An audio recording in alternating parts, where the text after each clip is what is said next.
Welcome to the Bulwark podcast. I'm Charlie Sykes. I suppose I should be talking about the inflation numbers, but I think we'll have a few days to be able to absorb that. Obviously, it's going to overshadow a lot that's going on here. Our guest today is Dana Milbank, a columnist with the Washington Post, and I was just telling Dana that I don't know whether he remembers this or not, but the last time we were actually physically in the same place, he remarked that his arms were getting sore because he was, spending so much time just putting his hands on his head, going, "I can't believe this is going on." So, how are you, by the way? It's okay, and I've continued doing it so much that I can now do a deadlift of 500 pounds Okay, so there's because there's my the arms have been in the air. there's the upside to Yeah, all of that. that's it. So, I'm a bodybuilder. yeah, do you get a? I get asked this question all the time. No, I have to ask you because I know that you take this seriously. Do you get exhausted? Just to get exhausted by it, just the daily insanity, crazy dumbness of it all. I think so. It's not an exhausted, I need to sleep Yeah, exhaustion. It's a psychic exhaustion. I mean, right. in a way, and I don't know, this may be true of what you do as well, but actually writing the column is easy. It's more like triage, like which outrage am I I going know. to have to focus on because there are so many. So in a way, it's easier than actually, having to do the, hard work of going out and finding stuff to write about.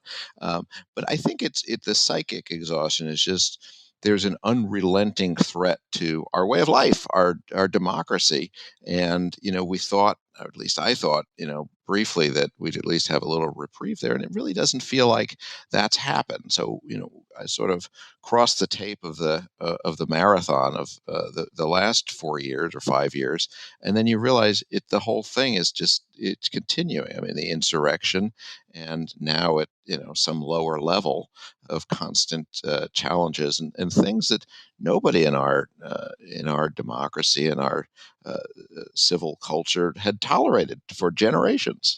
I think that's part of the thing. That's part of the frustration, of course, is that there used to be some sort of a guardrail. There's certain, you'd come up against it and people would go, "Well, we can't cross that line. Obviously, we're going to, a healthy political party won't tolerate X, right? A Yes. healthy political culture won't tolerate this kind of behavior," which, of course, leads us right into Paul Gosar and Kevin McCarthy. Speaking of frustrations, I think that sometimes you feel like I don't want to speak for you, but I feel like we're in this loop.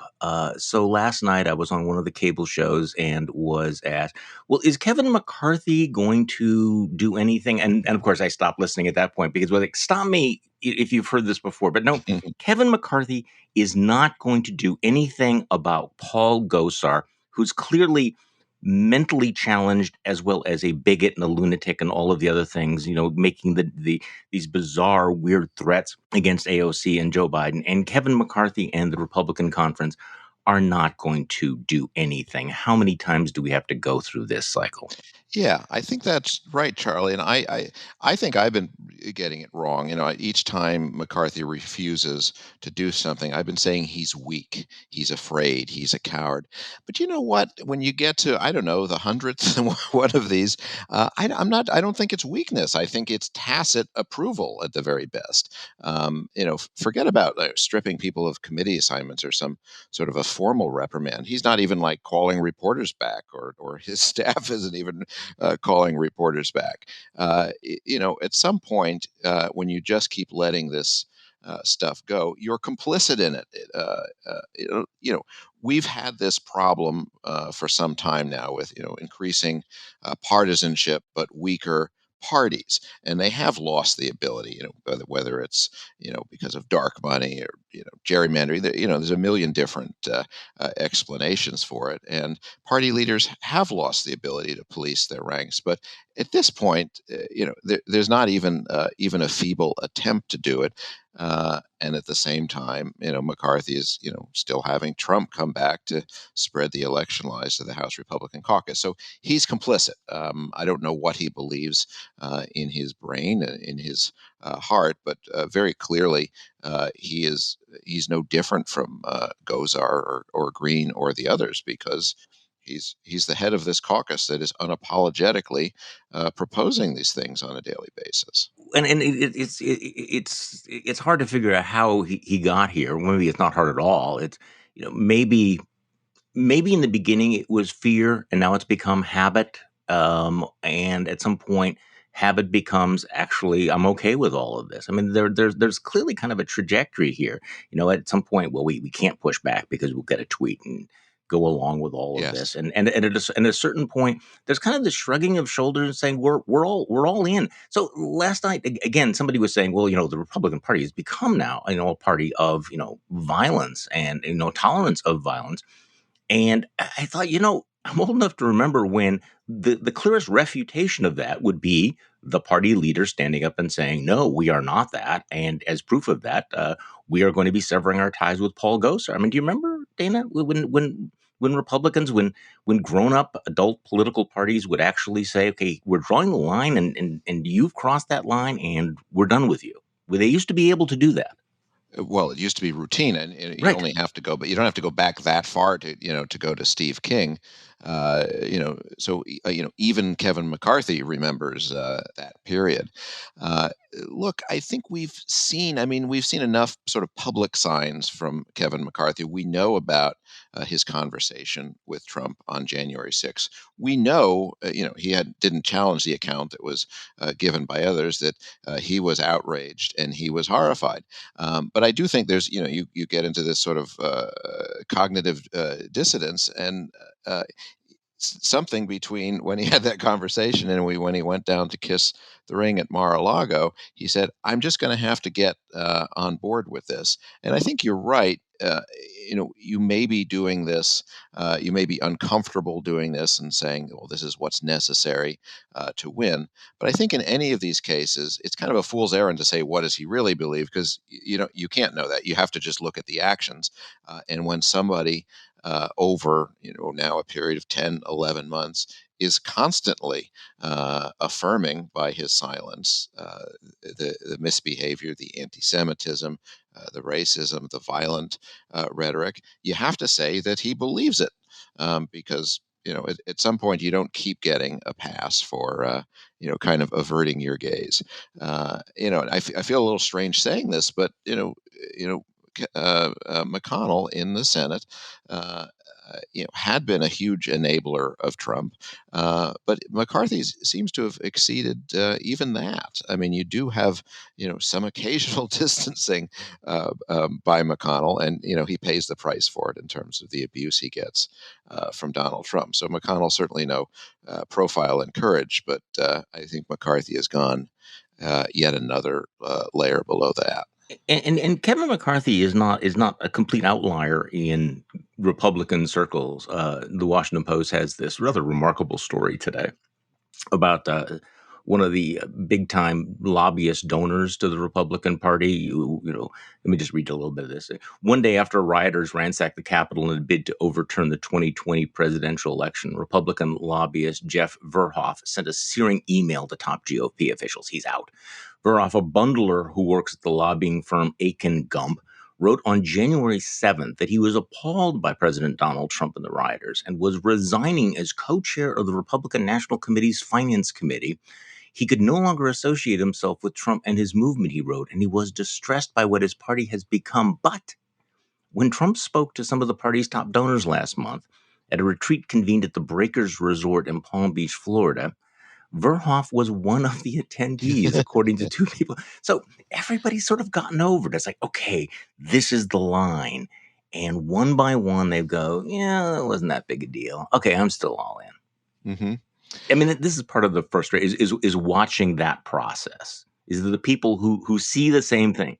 Yeah, this process has been going on for 5 years, and there'd be sort of this wave of outrage, of protest, whether it was the Access Hollywood or whether it was saying a Mexican American judge couldn't Mhm. judge him, the so-called Muslim ban. Like at each stage, you'd have Republicans saying nope, not acceptable, Yeah, and then within a few weeks, okay, it's yeah. acceptable, and This is the moving on. world we lived in. Yeah. Yeah, I mean, look, there are people like you who said, "No, I can't tolerate this." It seemed that there were going to be a lot more of those, Well, I thought and so. the pull of partisanship is something that has been building for some time, and all kinds of social scientists have showed this. It's the leading source of division. Forget about race, gender, ideology. Even it's about party. And unlike with race, gender, ideology, religion, people feel no compunction about having unbridled hostility towards somebody from the other party. So this has just been building for a terribly long time, and we're constantly talking about the tribalism of it. But you see there with those lobbyists, they've said, right, I can stand for my principles and basically lose my livelihood and lose my friends, lose the respect of the people I've worked with, or I can just go along and get along. So there's a small hardy band, and I'm talking to one of the leaders of it So right now, and there's a huge price to pay. I mean, you see it the is. Wall Street Journal editorial page Mm. going Trumpy. Places you just kind of thought were going to be able to resist that. The National Review, Mm. intellectual conservatives, even at this point, are saying, "Okay, this is all we've got, and I'll go with this because I think it's better than those socialists." Yeah, this is but okay, maybe DeSantis will be the answer. But okay, so you made a really interesting point. Just I didn't want to gloss over it.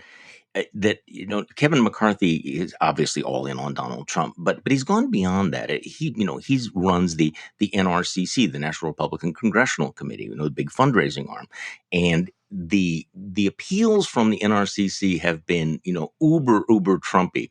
But recently he invites, was it just this week? They'd invited Trump to speak at an Yeah. NRCC event, fundraising event. And so Donald Trump is there as the featured speaker at this fundraising event for congressional Republicans who are not, required to join themselves at the hip with the disgraced, twice impeached former president. But under Kevin McCarthy, they are. And Donald Trump does raise again the big lie, saying that the real insurrection was November 3rd, and he's trying to normalize this. And what happened on January 6th was just a protest. And Liz Cheney, just sort of on the flip side of everything we've been talking about, Liz Cheney is just not having it. And can I just play the soundbite, because this Please. she just is bringing. She's continues to bring the fire. In case you haven't heard this is Liz Cheney speaking was it last night or within the last 24, 48 Yes, hours? Liz within the Cheney. last 2 days, right? Yeah, Liz Cheney. We are also confronting a domestic threat that we've never faced before. A former president who's attempting to unravel the foundations of our constitutional republic, aided by political leaders who have made themselves willing hostages to this dangerous and irrational man. Just last night, former President Trump was invited by House Republican leaders to be the keynote speaker at our annual large fundraising dinner. At the dinner, he reportedly said once again that the insurrection was on November 3rd, and that the events of January 6th, when a violent mob invaded the Capitol in an effort to overturn the will of the American people and stop the constitutional process of the counting of electoral votes, that those events were a protest, that they were justified. Political leaders who sit silent in the face of these false and dangerous claims are aiding a former president who is at war with the rule of law and the Constitution. When our constitutional order is threatened, as it is now, rising above partisanship is not simply an aspiration, it is an obligation of every one of us.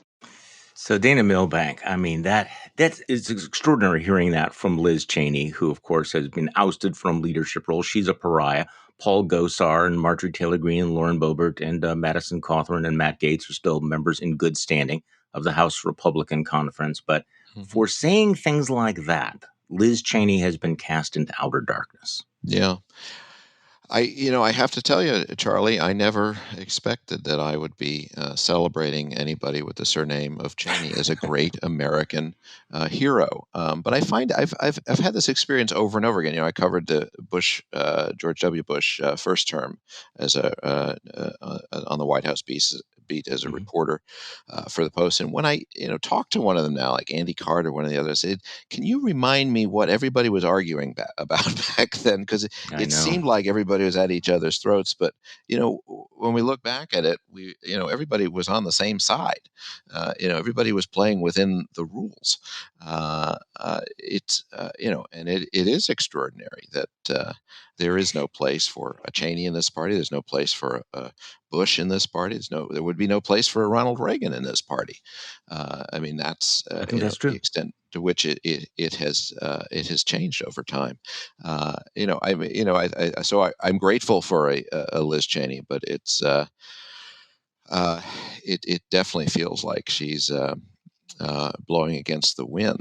I mean, To put it I mean, think about it this week. You have members of the House Republican caucus who voted for a bipartisan infrastructure bill, Mhm. something the Republicans have supported for ages, something that was supported by a couple of dozen of Senate Republicans. They're not the Trump Republicans are not just disagreeing. They're not just saying that was a bad vote or a dumb vote or even a socialist vote. They are saying you are traitors to the United States of America because you voted for a piece of legislation that by coincidence, the Democrats and Joe Biden also support.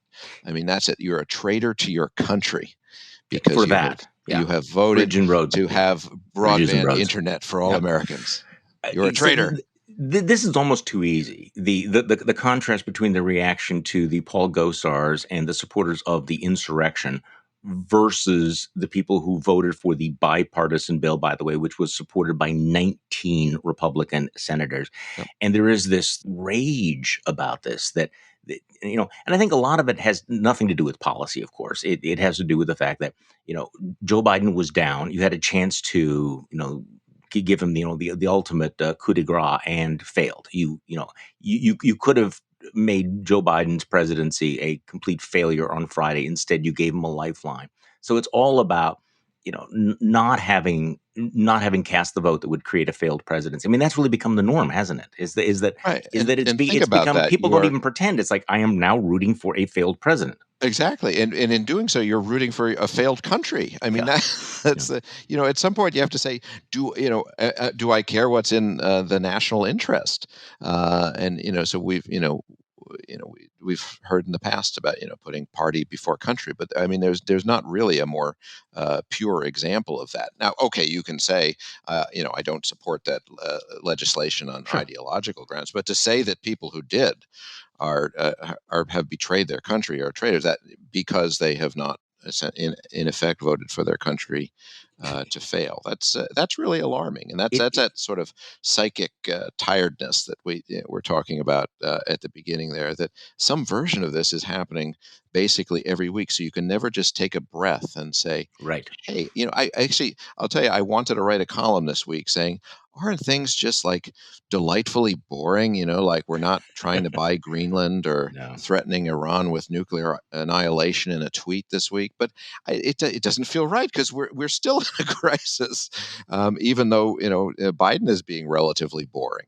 Well, Um, and this is the thing that Liz Cheney gets. The Liz Cheney gets that it is in fact not normal. That this is an existential threat to American democracy.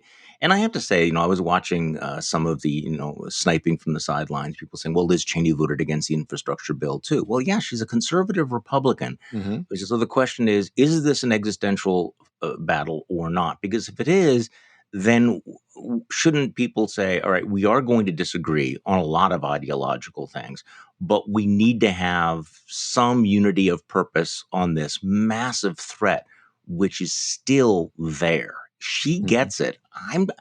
I Yes. think she articulated it stronger than some Democrats have.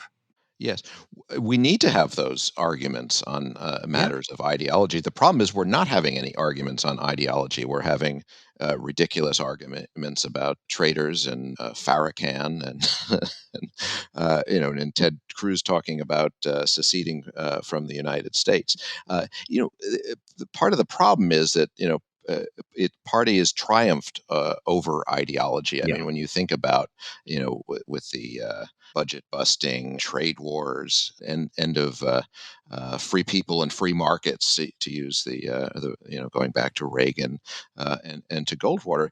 Think about the where Donald Trump took the party. There was nothing conservative about where he had taken the party. Obviously, you know as much about this as anybody out there, but Liz Cheney hasn't moved at all.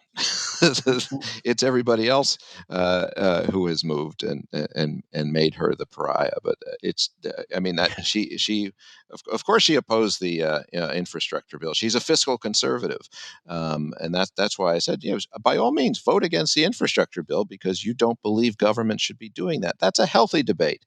That's what we should be arguing about.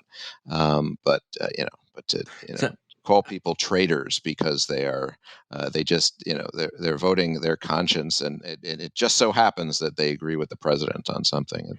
They're traitors. Let me play for you one more soundbite, because of course Liz Cheney was ousted from leadership because she just wouldn't move on from January 6th. Of course, the president hasn't moved on from this or from 2020. But as an indication of what's going on out there in the world, there's a U.S. Senate candidate, Republican Senate candidate in Arizona, named Blake Masters, and I think he's the Peter Thiel backed candidate. Peter Thiel is what is sort of throwing millions of dollars around like Skittles to various deplorable candidates like J.D. Vance. Well, his candidate in Arizona is Blake Masters. And here is Blake Masters' latest ad, a little bit of the audio from Blake Masters' recent ad. I think Trump won in 2020. Maybe you disagree, but you've got to admit, this election was really messed up. We saw states change the rules at the last minute to flood the zone with mail-in ballots. The media, they'd tell any lie in order to hurt President Trump.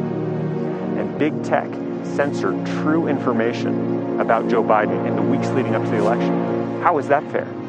Trump wins big in a fair fight. I'm Blake Masters. I'm running for the U.S. Senate in Arizona. And I approve this message because election integrity is the most important issue. We got to do so much better if we want to keep this country great. So, Dana, you can see how the narrative is slightly shifting now. It's the way they changed the rules. Too many people were allowed to vote by mail. The media lied. If the media didn't lie, Trump wins big. They are never going to concede this, are they? Ever. No, I don't think so. I mean, I'm not sure it's shifted so much as, they're just on any given day or using different pieces of that argument. I mean, that was, that was sort of the sanitized version of the big lie at the very beginning. But, this works. I mean, that's exactly what you want to do in Arizona if you want to get the Republican nomination. And I think this is why you're winding up with this cast of characters, Herschel Walker, and then, this week, Rick Scott, running the Republican, Senate Republicans' election efforts. He would not say whether Sean Parnell in Pennsylvania is the right candidate for the job, even though he's been accused of strangling his wife and abusing his children. That our friend there in Arizona, Herschel Walker, I suspect what's happening here is more reputable Republican candidates, genuine conservatives, don't want to be anywhere near this. So you're getting, it's not even a second string. It's way down the tier here.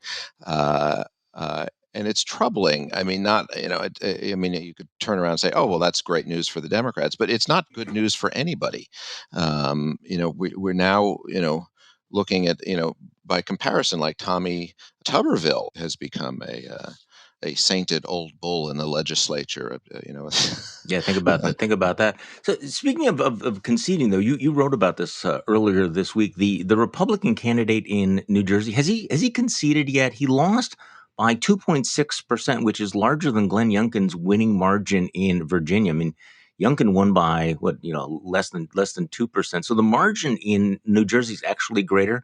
But Republican has he conceded yet? I Or haven't checked. I don't think so. I haven't seen that he had. concessions He are for hadn't as of cucks, yesterday apparently. morning. No, and I mean, I've written about this, and then that you get sort of the whataboutism and say, well, the state, the Senate president in New Jersey, he lost in this upset, and he hasn't Yeah. conceded. Okay, guess what? He should concede too. But on the other hand, that's not a statewide race, so it's not quite the same visibility of this. But yeah, we've now seen that. Yeah, I think it's 2.6 percentage points in Virginia, and it was down to 2 percentage points. But it's not just a matter of not conceding; it's a matter of making a video and said, look, I don't want to, I want people to believe wild conspiracy theories, but if you've perceived any irregularities, I want you to let us know. And by the way, Right. the Republican National Committee has sent all these lawyers who'd be in here. They've got a hotline for you to send. So they're basically trawling for fraud complaints. And it doesn't look like there's a real suggestion that there's even going to be a recount. It's not a particularly close race. So he's probably not doing this, Chitterella. He's probably not doing this to win. He is doing it to discredit the guy who Right. did win and to discredit the election. That seems to me to be the game here, not overturning the results, but just raising questions about the legitimacy I think of the you're right. guy who won and of the election itself. And that's sort of, that's the new generation of the big lie. Yeah, I mean, this is the sort of the global narrative. So, we're talking about Sean Parnell and Herschel Walker and Eric Greitens, who are running for Senate around the country, even though they've been accused of various forms of abuse. And there has been a kind of a self-deportation of sane Republicans here, and I think the big political news yesterday was New Hampshire Governor Chris Sununu deciding that he didn't want to be a United States Senator. He wanted to stay as governor, which I thought was awfully interesting because he basically said he asked around about what it would be like to be a senator. And apparently, he didn't actually say this, but he decided that he didn't really want to be Mitch McConnell's sock puppet or be part of the dysfunction of the Senate. Right. And he figured, hey, I'm going to stay here, which is kind of an interesting commentary on politics because in New Hampshire, he gets to be kind of his own man. But, I mean, again, I kind of remember when being a senator would be a very, very, very attractive thing. And he says, yeah, I don't want that. I don't want to be part of that. And he also gets to hint at a presidential run, so that Yeah. adds to a little bit of the fun to it. But yes, I mean, I think you're seeing this in all kinds of places. That first of all, the accomplished conservatives aren't interested because they're not interested in the abuse, but they also see that they're not going to be able to compete against the guys who are running the ads tying themselves to Trump. So if you do have integrity, if you do have a conscience, you really don't want to get involved at this point. I mean, look, we're certainly seeing, and we have been for some time on in both parties. You have a lot of people, just either not running or being reluctantly drafted to run because let's face it, it's a pretty ugly job right now, no matter what party you're in. But so yeah, I suppose Democrats can look at New Hampshire and say, hey, that's terrific for Maggie Hassan. She's going to have clear sailing right now, and maybe that's true, but I don't think it's good for democracy when decent, qualified people say, "I want nothing to do with this show." So let's talk about the Democrats for a moment, and the infrastructure bill that they passed and the one that they are still debating. You wrote last week that if congressional Democrats had moved 3 months ago to enact Biden's infrastructure legislation and the rest of the agenda, the huge stimulus within those bills would already be boosting the economy and creating jobs. McAuliffe could have been boasting about clean energy jobs, broadband internet, better roads, bridges, and ports. But that didn't happen. So give me the retrospective. They finally got around to passing the infrastructure bill. Who knows what's going to happen with Build Back Better? But this was really kind of a case where some Democrats, particularly the progressives, let the perfect be the enemy of the good, and it didn't work out, did it? No, it really didn't. I mean, and of course, we can't know for sure what would have happened with that counter history. But I keep going back to Biden's address to the joint session in April when he said, we have to prove that democracy can still work, and I think that was the essence of what Biden's presidency is about, and it remains the essence. And so he handed this to Democrats in the House, show that democracy can still work, and they flubbed it. Because they have the Republican Party out there talking about critical race theory and attacks on school boards and everything, but actual issues such as the economy that Americans are actually focusing on. So I think they did blow it, and voters could be forgiven for saying, okay, so it looks like the Democrats can't govern any better than the other guys. So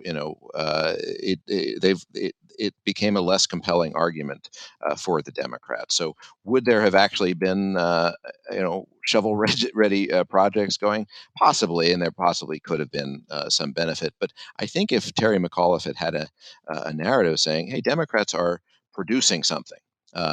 You've let democracy have another chance, and we are showing that we can get stuff done, that we can still function, even though the other side is, sort of gone off the rails. But they didn't let him do that. Now the question now is, I think they have learned the lesson. Mm-hmm. Got the infrastructure bill through, and maybe we'll get the other one through. Has that impression that they failed already become so baked in that it's too late? But I don't know what your alternative is other than to now try to correct your mistakes and show that you can actually govern this country and give people some reason to keep you in charge. What do you think about the reconciliation package, the Build Back Better agenda? There was all kinds of happy talk last week, early this week, that's going to pass in the middle of the month after they get the score, et cetera.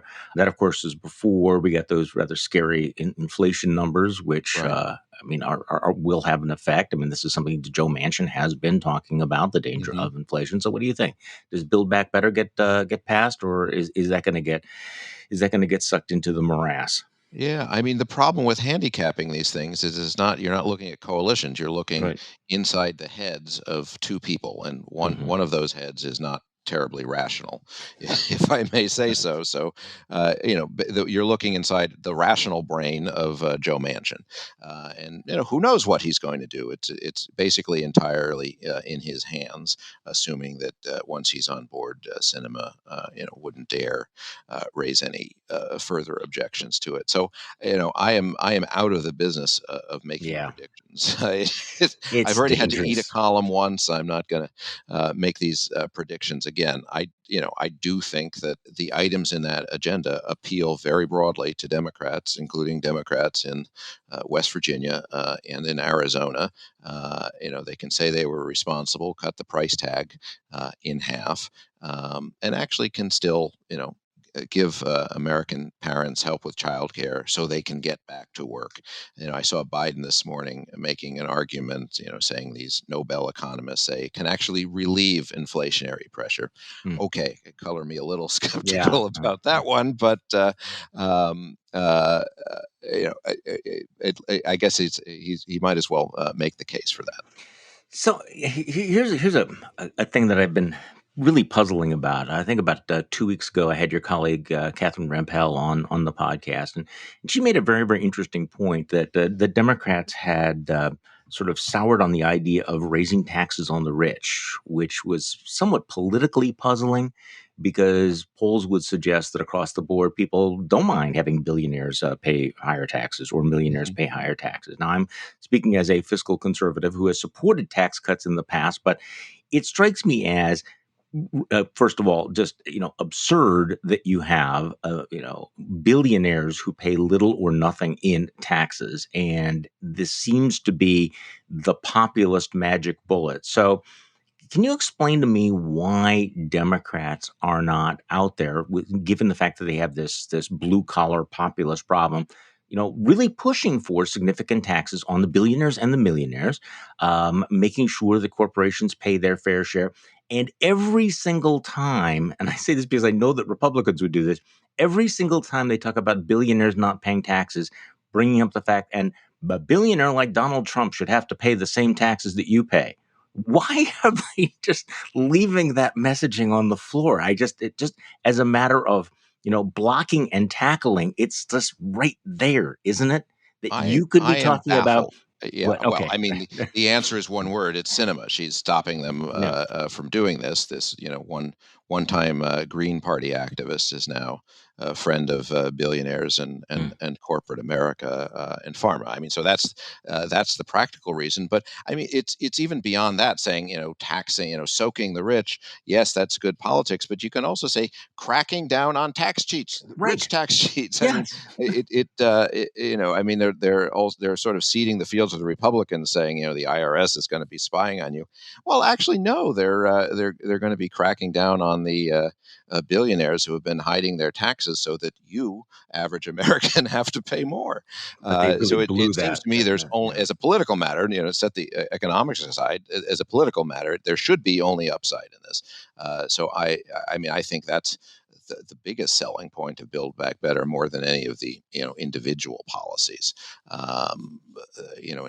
In terms of the politics. Right. And also, I mean, this is something that I think Republicans have, the right wing has done a better job at. They know how to freeze and focus on their target. And so if this was turned around, they would bring up Joe Biden every single time that they talked about this. And Democrats, I'm trying to think of the last time I heard Democrats talk about the need to make the tax system more fair, because billionaires like Donald Trump don't pay taxes. I mean, that goes right at the heart of his populist appeal. And I guess this is one of those moments where I go, okay, you people really are kind of not great at politics.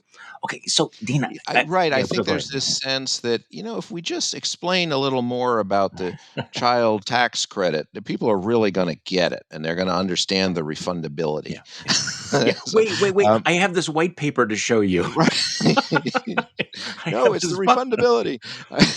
Right. Exactly. I think that it's sort of this wonk disease that I think Democrats have always had, and they're the party of explaining, and then you have the Republicans running around saying the IRS is going to spy on you. Never mind that particular provision, which isn't what it was anyway, has been taken out of the bill. I mean, there's something shameful about sort of simplifying and demonizing, but the Democrats are kind of ridiculous. Speaking of simplifying and demonizing, I have been reluctant to talk about this because I don't want to come off as the old guy yelling at the clouds or kids these days or whatever.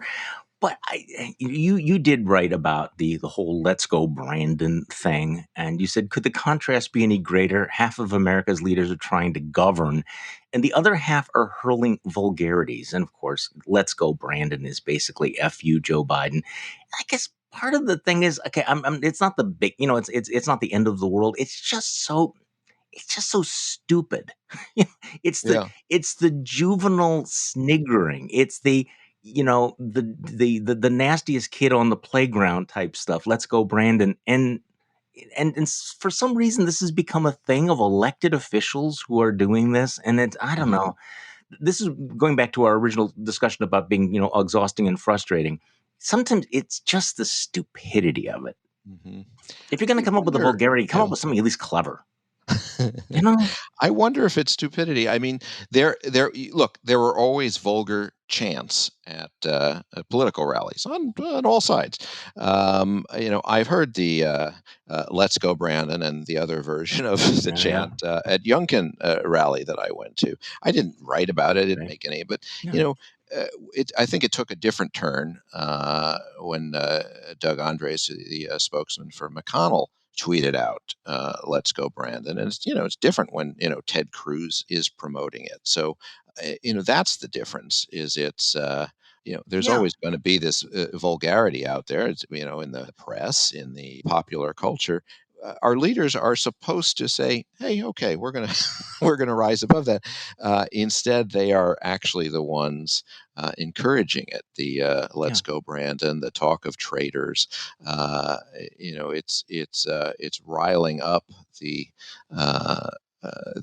extremes rather than tamping it down. So, and again, this may seem old, but so just remind me, Ted Cruz has a degree from where? Princeton and Harvard. I think that's probably the problem. Okay, so he's Josh Hawley, Yale. Yeah. And they're at war with Big Bird right now. Yeah.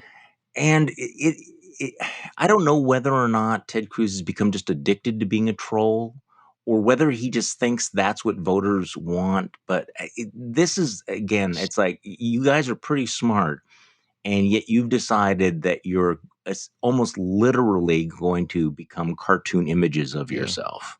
Well, I mean, look, the way things work now is fame is power. If you're Yeah. getting attention in social media, if you are fomenting outrage, guess what? You're going to get a segment Interesting. on Fox News. And when you have that visibility in social media and Fox News, you have power over your leadership. It's entirely rational. The more outrageous you are, in effect, the more power you have right now. Right, and this is the triumph of the entertainment wing of the Republican Party rather than the substantive wing or the policy wing.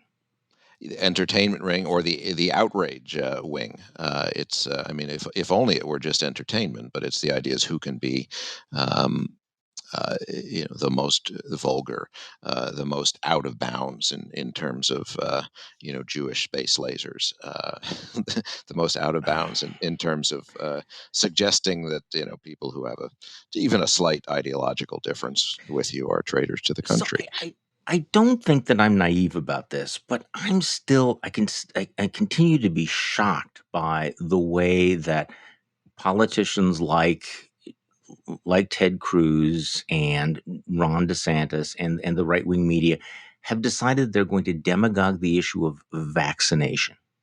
We Mm-hmm. have 750,000 Americans dead, and their willingness to be so cavalier about this or to Mm-hmm. spread disinformation, I have to tell you, Dana, it's still breathtaking to me. Yeah, to the extent now we have Marjorie Taylor Greene making common cause with Farrakhan and the Nation of Islam. Well, that was inevitable. No. Right, you could have seen the convergence, we could have predicted this for Right. when they would actually intersect and Yeah. overlap. Let me check my notes when I predicted that one. Yeah, it's thank God the numbers are going down, but it's almost like the effort now has to be redoubled to make sure that nobody else gets vaccinated. God forbid. I mean, look, I've been listening to your podcast about the outrage of Tucker Carlson and others all along the way. How many thousands of Americans died because they were told that these vaccines were unsafe? But See, if you and I were talking about this in, say, February of last year, which is not that long ago, and we would have considered the possibility of, well, what happened if 200,000 Americans died from this, or 400,000, or 500,000? And at this point, we would be like, okay, that's not going to be that bad. If we would have known that 750,000 Yeah. Americans would die, wouldn't we have assumed that this would be just this sobering shock to the political system, that no one would dare to be reckless or irresponsible about it? We did have it, Charlie. Remember that there was that point at which it actually sobered Trump at one point, and he said, the forecasts are saying we're going to have 2.2 million people die from this. That's when Trump said, okay, we'll shut things down for a couple of weeks. And he said, if we do that, we'll be able to limit it. I think it was to 200,000 or maybe even a little less, and then we'll be really doing a good job. And I remember people saying, 200,000, that sounds really bad. Yeah. Here we are, quadruple that number. Here we are. Dana Milbank, thank you so much for coming on the Bulwark podcast. I appreciate it very much. It is an honor to be with you, Charlie. Thank you. And thank you all for listening to today's Bulwark podcast. I'm Charlie Sykes. We'll be back tomorrow, and we'll do this all over again.